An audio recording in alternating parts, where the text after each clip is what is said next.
अगर आपकी मैथ्स में कंपार्टमेंट आई है तो इसमें गलती किसी और की नहीं है, कहीं ना कहीं गलती आपने ही करी है। और अगर आपने ये गलतियां दोबारा करी तो इस बार रिजल्ट वही आने वाला है और आपका साल बर्बाद हो जाएगा।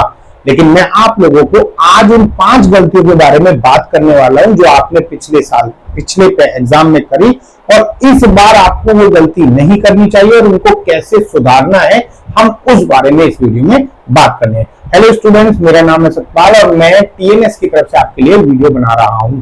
आज मैं बात करने वाला हूं आपकी वो गलतियां जिन गलतियों की वजह से आपके एग्जाम का रिजल्ट जो है वो खराब हुआ। सबसे पहली गलती जो हम सबसे ज्यादा कर रहे हैं कि आप ना अपने एग्जाम के लिए ईमानदार थे ही नहीं।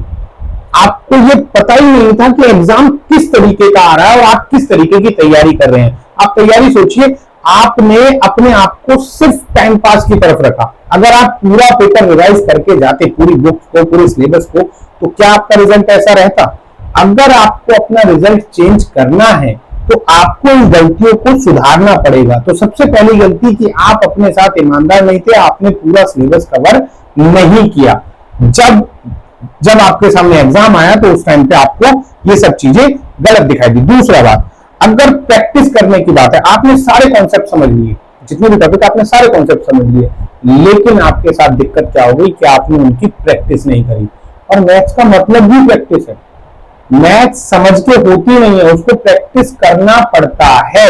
अगर आप प्रैक्टिस नहीं करेंगे तो कॉन्सेप्ट कितने भी कर लो कोई फर्क नहीं पड़ेगा।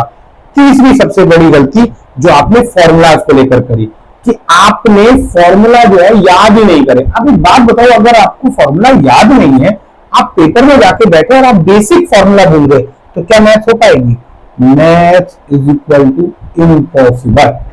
अगर आपको फॉर्मूला याद नहीं है, बेसिक फॉर्मूलाज याद नहीं है, तो maths is equal to impossible, वो आपसे होगी ही नहीं।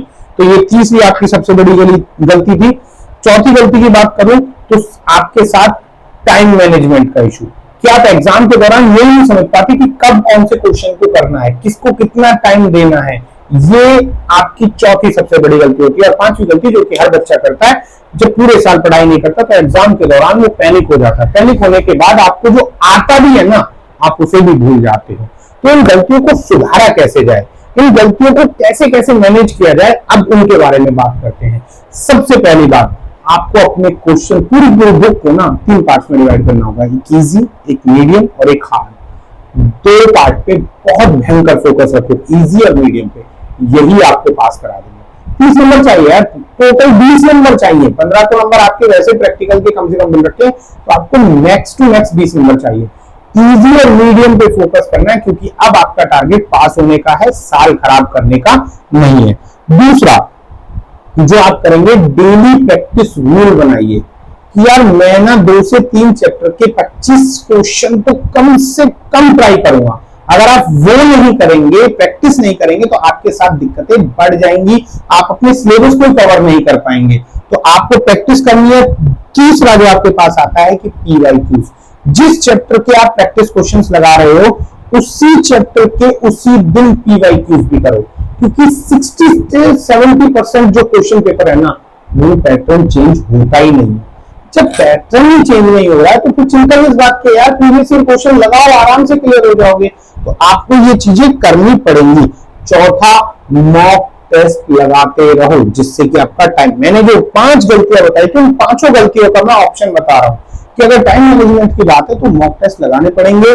आपको 2 से 3 क्वेश्चन पेपर, हर दूसरे तीसरे दिन में 2 क्वेश्चन पेपर आपको सॉल्व करने पड़ेंगे।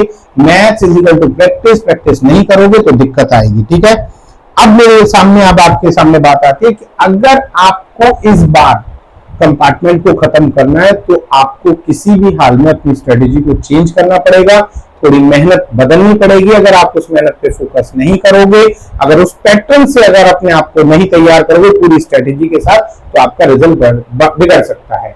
मैं आप लोगों के साथ हूं, आप लोग मेहनत करें, किसी भी हाल में आपकी हार नहीं होगी।